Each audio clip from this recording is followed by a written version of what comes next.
Ya, rekan-rekan, ini adalah sesi yang kedua yang akan kita lanjutkan lagi, yaitu perbincangan kami bertiga, saya, Riva, dan Demian. Saya dan Riva sedang menasehati, sedang menginjili Riva yang sangat ngeyel.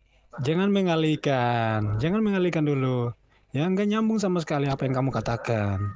Itulah kenapa saya selalu menekankan kalian supaya memahami kitab suci sesuai dengan konteks. Sudah saya jelaskan sesuai dengan konteks. Ngapain kamu menafsirkan sesuai dengan logikamu yang pas-pasan itu?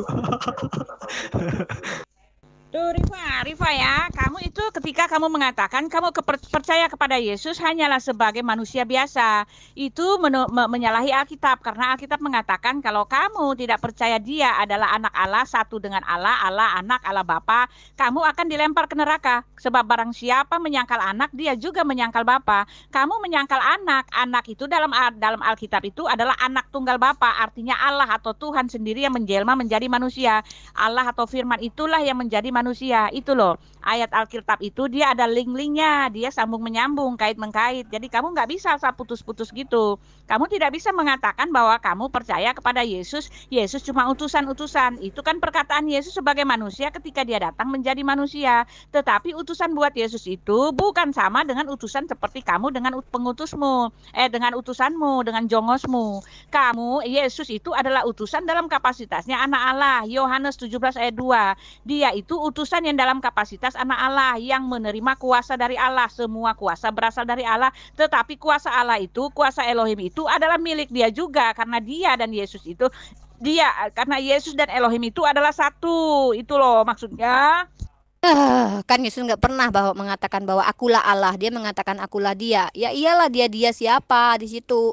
Orang lagi nunggu siapa? Lagi nunggu Mesias, anak yang datang dari Allah. Nggak ada tuh keterangan di kitab Tante anak Allah itu adalah Allah itu sendiri. Tidak ada keterangan di dalam kitab Tante bahwa Mesias itu adalah Allah sendiri. Karena Mesias yang dimaksud adalah Mesias yang diutus oleh Tuhan. Dia memang sebagai juru selamat. Memang tidak kita pungkiri bahwa hanya Tuhan itu yang sebagai juru selamat. Tetapi kan dia nggak perlu turun menyelamatkan.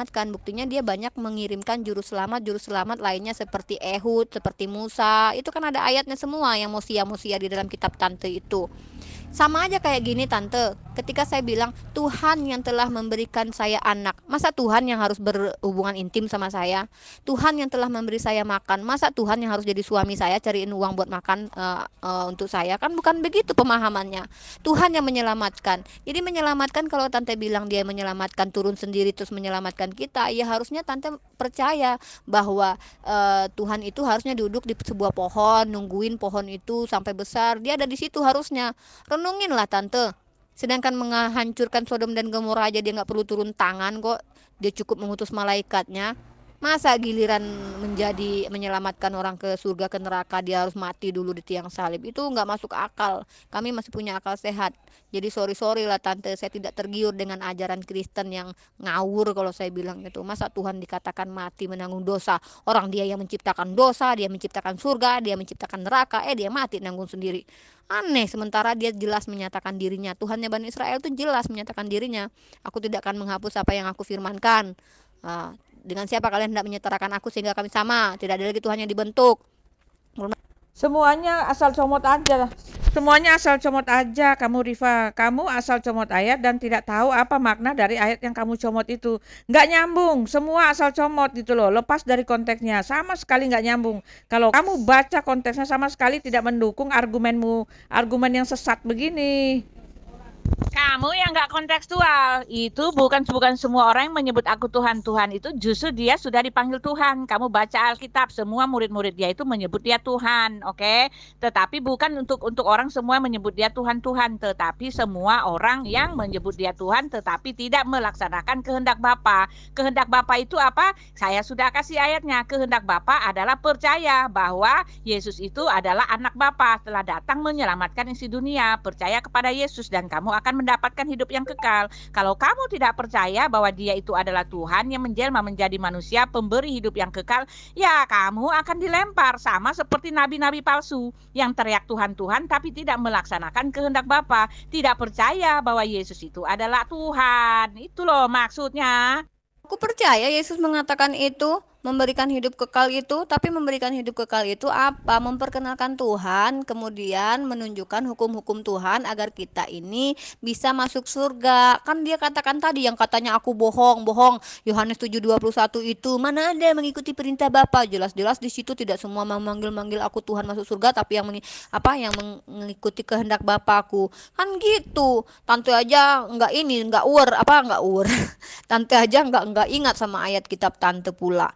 Nah, kalau memberikan hidup kekal itu kan saya sudah bilang dari beberapa bulan lalu ketika kita pertama kali dialog. Semua nabi-nabi itu memberikan hidup kekal, tapi bukan memberikan dia yang memberikan, tapi artinya melalui nabi itulah Tuhan memberikan kehidupan kekal kepada manusia. Kan Yesus sendiri yang bilang segala yang dia ucapkan itu berasal dari Papa, Kak. Papa. Karena dia tidak mampu berkata apa-apa selain semua adalah perintah Papa gitu loh. Tante gimana sih? Kan dia sendiri yang udah memberikan pengakuan. Masa tante mau menghilangkan ayat-ayat itu? Aku tak mampu berbuat apa-apa dari diriku sendiri. Nah, itu jelas loh tante, bukan dia yang memberikan hidup kekal. Aku tak mampu berbuat apa-apa dari diriku sendiri. Jadi gitu, orang dia mau ditangkap sama Hansip Romawi aja ketika minum di cawan itu dia bilang kok biarlah cawan ini berlalu semua atas kehendakmu. Jadi yang berkehendak itu bukan dia itu hanya dipakai untuk menyampaikan firman Tuhan. Buktinya di segala firman yang kau berikan telah aku sampaikan gitu. Rifa, kamu ngawur banget. Ketika kamu mengatakan bukan Yesus lah yang memberikan hidup kekal, bagaimana kamu bisa mengatakan seperti itu? Ya, bagaimana kamu mengatakan bahwa Yesus memberikan hidup yang kekal? Maksudnya bukan dia yang berkuasa. Yesus itu adalah Tuhan dan juru selamat. Juru selamat itu artinya dia yang memberikan keselamatan. Di tangan dialah nasib akhiratmu. Yesus mengatakan akulah jalan dan kebenaran dan hidup, tak seorang pun sampai kepada Bapa jika tidak melalui aku.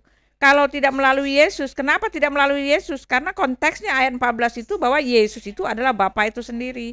Memberikan hidup yang kekal itu artinya membuat kamu masuk surga. Dialah yang memutuskan kamu masuk surga atau tidak.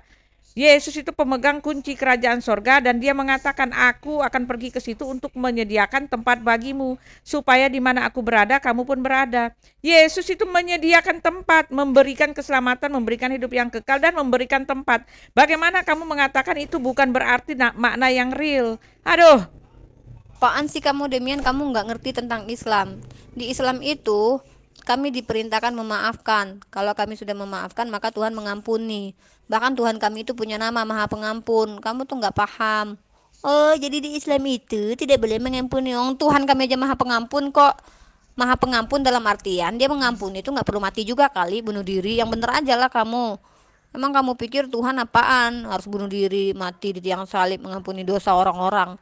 Itu kamu membatasi kekuasaan Tuhan artinya. Konyol aja Demian, dia yang menciptakan surga, dia ciptakan neraka, dia menciptakan dosa, tiba-tiba dia nanggung sendiri. Mana ayatnya Yesus menciptakan dosa? Ini ngawur sekali. Ini mana ayatnya Yesus menciptakan dosa? Ada. Itu dia orang yang kalian satu kitab, satu Tuhan aja beda-beda pemahamannya. Jadi kalian itu harusnya selesaikan dulu debat sesama kalian. Siapa Yesus sebenarnya? Apakah dia Bapa? Apakah dia Firman? Apakah dia Roh Kudus? Apakah dia cuman anak? Apakah dia tetangganya Tuhan? Apakah dia dayang-dayang? Apakah dia malaikat Teofani? Apakah dia yang berantem sama Yakub? Apakah dia yang minta makan sama Ibrahim? Apakah dia yang sebagai naga? Apakah dia bertanduk 7? Kamu jelaskan dulu sesama kalian. Kalian dudukan dulu permasalahan kalian, baru kalian debat sama umat Islam. Umat Islam mah cuma meluruskan kalian aja, meluruskan dalam pemahaman kalian, karena sesungguhnya pemahaman kalian itu berdasarkan pemahaman gereja, bukan berdasarkan pemahaman Yesus. Emang menurut Yesus siapa? Nggak pernah tuh Yesus mengaku bahwa dia adalah Allah itu sendiri. Dia mengaku anak yang datang dari Allah. Emang benar kan dia nggak punya bapak, datangnya dari Allah lah. Emang datangnya dari iblis, ya nggak mungkin lah, apalagi dari naga. Yang bener aja lah kamu Demian. Itu memang dia. Iya, memang iya. Yesus mengaku anak Allah, dan anak Allah itu apa? Anak Allah itu yang kamu tidak tahu. Yohanes 5 ayat 18. Orang-orang Yahudi itu lebih lagi berusaha untuk membunuhnya bukan saja karena dia meniadakan hari Sabat, tetapi karena dia mengatakan Allah adalah Bapanya sendiri dan dengan demikian menyamakan dirinya dengan Allah. Ini yang dilakukan oleh Yesus selama dia hidup. Dia menyebut dirinya anak Allah. Anak Allah itu artinya sama dengan Allah. Itu yang tidak bisa kamu pungkiri. Muhammad Muhammad itu kamu bilang rahmatan alamin. Itu dia orang yang kalian satu kitab, satu Tuhan aja beda-beda pemahamannya. Jadi kalian itu harusnya selesaikan dulu debat sesama kalian. Siapa Yesus sebenarnya? Apakah dia Bapa? Apakah dia Firman? Apakah dia Roh Kudus? Apakah dia cuman anak? Muhammad itu kamu bilang rahmatan alamin. Bener lah ayat Yohanes 3:15-18 ini kan di situ percaya.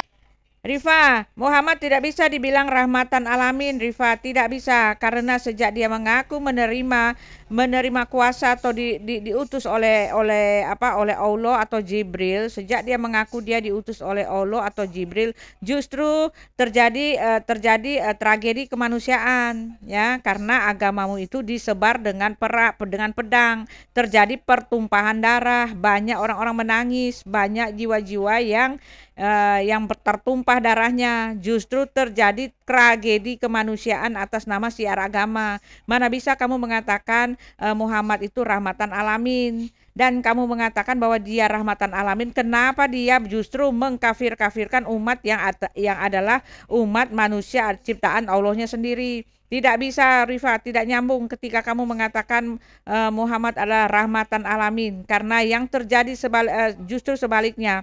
Oke, dan yang rahmatan alamin itu justru Yesus mengatakan kasihilah sesama musuhmu. Oke, kasihilah musuhmu, kasihilah sesamamu manusia. Bener lah ayat Yohanes 3:5. Kalau kelebihan Yesus itu yang di dunia itu guna. Kamu cuma comot-comot ayat, Rifa. Yesus mengatakan masih banyak yang ingin kukatakan. Aku akan mengirim penolong yang lain. Maksud kamu apa? Muhammad gitu. Muhammad bukan penolong Isa, dia pembenci. Dia mengatakan Isa terkemuka, tetapi dia membenci orang-orang yang mengikuti Isa. Telah kafirlah orang-orang pengikut Isa. Nggak bisa kamu hubung-hubungkan dengan Muhammad. Yang dimaksud dengan penolong yang lain itu adalah Roh Kudus, tercatat di Alkitab, sudah ditulis. Maksudnya adalah Roh Kudus. Dan penolong itu adalah penolong untuk murid-muridnya. Itu konteksnya adalah untuk murid-muridnya. Penolong itu adalah roh, bukan manusia. Manusia yang punya istri banyak begitu, bukan.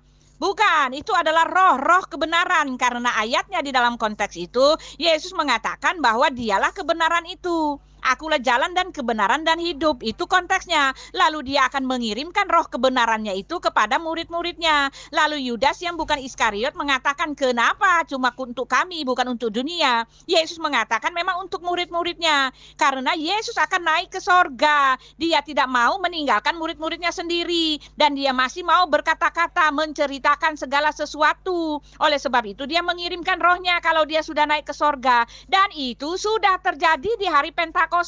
Roh Kudus itu sudah tercurah. Dan orang-orang itu ketika mereka dituruni Roh Kudus, mereka jadi pintar, jadi tahu tentang ketuhanan, mereka jadi mengerti segala bahasa. Itu harus kamu baca, Dek. Nggak ada hubungannya dengan roh-roh siapa itu, nabimu siapa. Oke, Alkitab mengatakan tidak ada nabi yang berasal dari di luar bangsa Israel.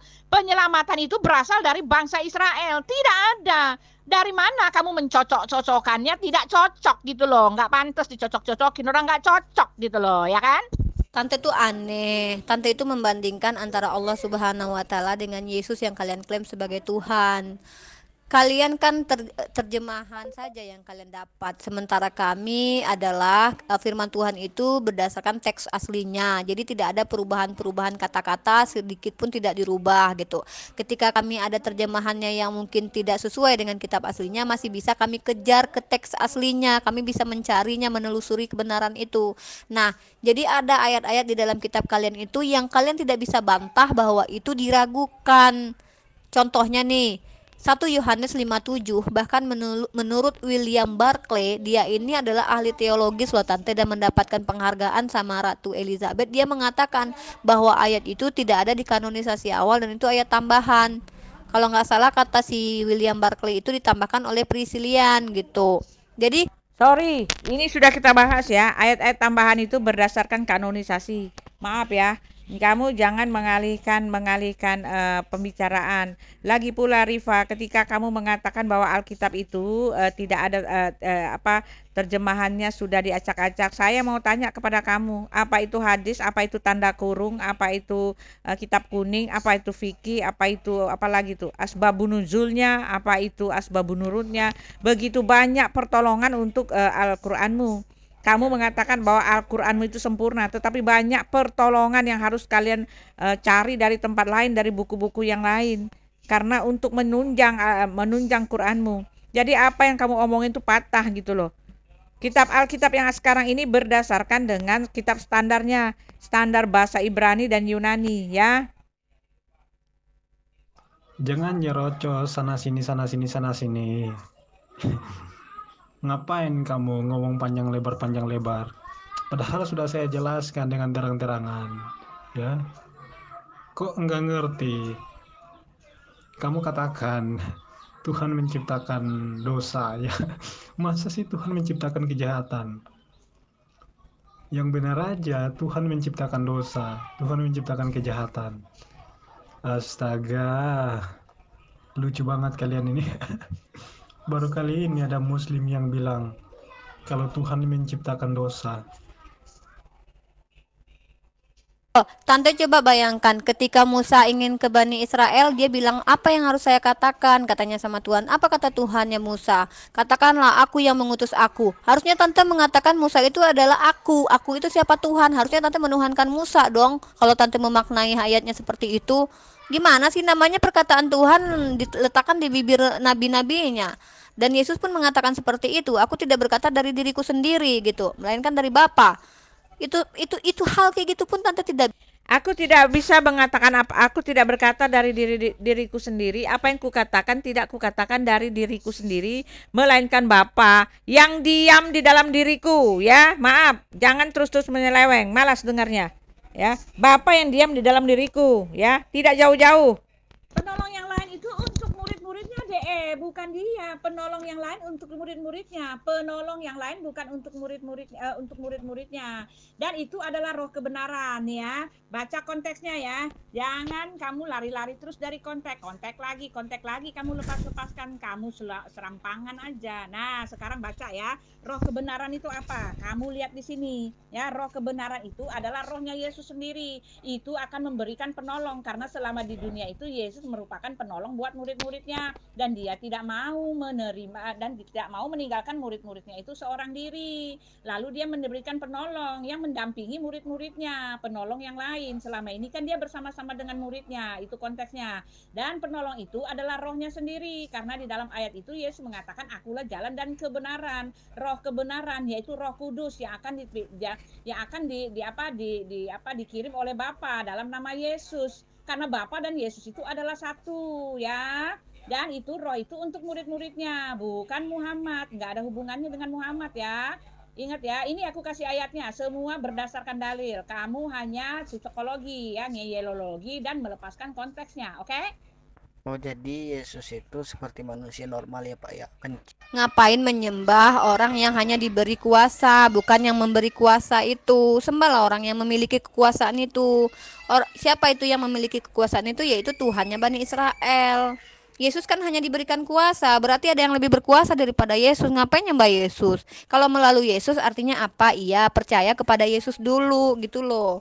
Setelah melalui Yesus baru mengenal siapa Bapa itu. Karena kan tidak ada yang Rifa mengatakan ngapain menyembah orang yang diberi kuasa. Tetapi maaf, bolak-balik. Yesus menerima kuasa dan kuasa itu adalah miliknya. Aku dan Bapa adalah satu, kata Yesus ya. Yesus menerima kuasa itu hanya perkataannya sebagai manusianya. Tetapi secara Tuhannya dia adalah penguasa itu. Dialah yang berkuasa melempar kamu ke neraka. Dialah yang berkuasa memasukkan kamu ke sorga ya. Tidak ada nama lain. Bahkan Yesus mengatakan penghakiman itu Bapa tidak beri. Bapa memberikan kuasa ya untuk menghakimi seluruh isi dunia ini, bahkan Yesus yang melakukannya ya. Sebagai manusia Yesus mengatakan seperti itu, aku tidak bisa berbuat apa-apa, yang bisa melakukan itu adalah Bapa. Tetapi Bapa itu diam dalam diri Yesus, menjadi satu oknum, satu pribadi, satu daging, satu Tuhan yang esa. Itu yang merupakan konteksnya, Rifa. Yesus tidak membatalkan hukum Taurat. Hukum Taurat apa maksudnya, Rifa? Ya, di Ibrani 9 ayat 22, dan hampir segala sesuatu disucikan menurut hukum Taurat dengan darah, dan tanpa penumpahan darah tidak ada pengampunan. Nah, itu Yesus datang untuk menggenapi hukum Taurat, pencucian dosa. Itu loh yang diomongin. Oke, hukum Taurat pencucian dosa. Ya, Ibrani 9 ayat 22, dan hampir segala sesuatu disucikan menurut hukum Taurat dengan darah, yaitu kan penyucian dengan darah, dan tanpa penumpahan darah tidak ada pengampunan. Itu yang dimaksud penggenapan hukum Taurat, menggenapi hukum Taurat yang membuat yang menentukan bahwa orang itu hanya bisa selamat dengan penumpahan darah. Yesus menggenapinya di kayu salib itu. Aduh. Ketika Yesus mengatakan akulah dia di situ adalah Allah Bapa, Elohim, YHWH, tercatat di dalam Yesaya 43. Dia itu adalah nama lain dari YHWH. Dia yang mengutus aku, kata Yesus. Aku berbuat sesuai dengan kehendaknya, tetapi akulah itu dia sendiri. Karena apa, Rifa? Karena Yesus mengatakan aku datang dan keluar dari Bapa. Aku datang dan keluar dari Bapa. Dia tidak mengatakan bahwa aku berasal dari dunia ini seperti rasulmu itu, Rasul Muhammad yang lahir dari siapa tuh? Bapaknya tuh Abdullah itu apa siapa itu? Ya, tidak seperti itu. Yesus mengatakan aku datang dari atas dan kembali ke atas. Yesus berasal dari kekekalan dan kembali ke kekekalan. Dia berasal dari sorga. Dia adalah firman yang keluar dari mulut Allah. Dia adalah firman itu sendiri. Aku keluar dan datang dari Bapa. Itu pernyataan Yesus. Tidak sama, tidak bisa kamu samakan dengan Yesus yang utusan itu yang seperti rasulmu. Rasulmu itu berasal dari dunia. Dia lahir dari sperma perempuan gitu loh. Itu tidak bisa kamu nyatakan seperti itu, karena Yesus di kitabmu sendiri mengatakan bahwa dia itu berasal dari Roh Kudus yang berasal dari kekekalan, Roh Kudus yang adalah Tuhan itu sendiri. Itu yang tidak bisa kamu pungkiri. Ketika Yesus mengaku bahwa dia utusan, dia mengaku tidak berbuat apa-apa. Kamu lihat aja konteksnya. Ketika Yesus mengatakan aku tidak bisa berbuat apa-apa dalam konteksnya sebagai anak Allah yang mengikuti apa perkataan Bapaknya. Apa yang dilakukan Bapa itu yang dilakukan anak. Apa yang dikuasakan Bapa itu yang dikuasakan anak. Apa yang dimiliki Bapa itu yang dimiliki anak. Bahkan Bapa itu tidak menghakimi siapapun. Bahkan justru Bapa itu dia memberikan kuasa penghakiman itu kepada anak. Aku dan anak adalah satu, kata Yesus. Aku dan Bapa adalah satu. Itu konteksnya yang jelas. Jadi jangan comot-comot. Aku lama-lama sebel banget lihat kamu comot-comot ayat seleweng-seleweng. Dosamu banyak banget ini loh, Rifa, banyak banget. Tempatmu akan tempat paling bawah di neraka. Itu pasti, Rifa. Aku nggak bohong-bohong. Ya, Alkitab mencatat itu. Ini aja ya tante ya, penolong yang lain hanya untuk murid-muridnya, giliran sama Paulus dia turun sendiri. Apaan sih di sini kok Yesus kayak gitu banget sih? Katanya penolong yang lain untuk murid-muridnya. Ngapain dia? Ya udah ngomong aja lah waktu itu sama muridnya, kalau memang dia bisa bolak-balik kayak teh celup turun naik langit. Ngapain dia harus minta lagi penolong yang lain? Mendingan dia sendiri lah yang jadi penolong. Katanya dia Aduh, gimana sih penolong yang lain itu untuk menyertai murid-murid yang lain, sedangkan Paulus itu pengutusan yang baru. Bagaimana sih pengutusan baru buat Paulus itu? Karena Rasul Paulus itu dikhususkan untuk menjadi rasul bagi bangsa-bangsa. Lihat konteks ayatnya. Penolong yang lain itu adalah Roh Kudus. Roh Kudus itu bukan rasul, itu beda. udah biasa turun langsung mati menanggung dosa-dosa orang.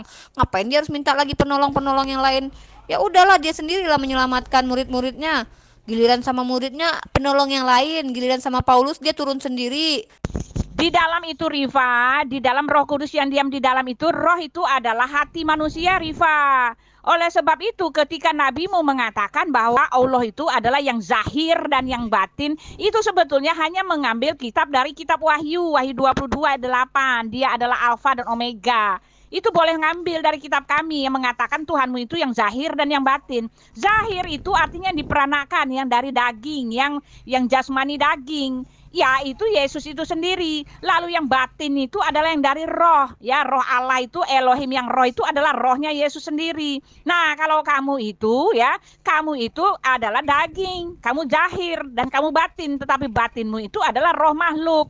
Nah, ketika kamu menerima Yesus, roh Allah itu diam di dalam diri kamu, yang makhluk itu memimpin kamu dalam roh dan kebenaran. Itu maksudnya. Roh Kudus itu akan menginsapkan kamu, mengajari kamu, tahu bahwa kamu ini sedang menyesatkan banyak orang. Jadi kamu sadar bahwa kamu ini sedang menyesatkan banyak orang dan upahmu itu malang sekali di neraka nanti, Riva. Ingat loh, Riva, sebentar lagi kita mau mati gitu loh. Rame-rame orang akan mati di COVID ini, ataupun kamu sebentar lagi mati karena kamu kecelakaan atau kamu usiamu memang segitu. Lalu bagaimana pertanggungjawabanmu? Karena yang akan kamu temui itu adalah Yesus sendiri. Karena Yesus mengatakan bahwa dia itu adalah hakim seluruh dunia. Elohim yang mengatakan memberikan kuasa. Dialah hakim itu. Kamu nggak akan ketemu dengan nabimu, nggak akan ketemu dengan Tuhanmu. Mau ngapain lagi gitu loh? Mau ngapain lagi?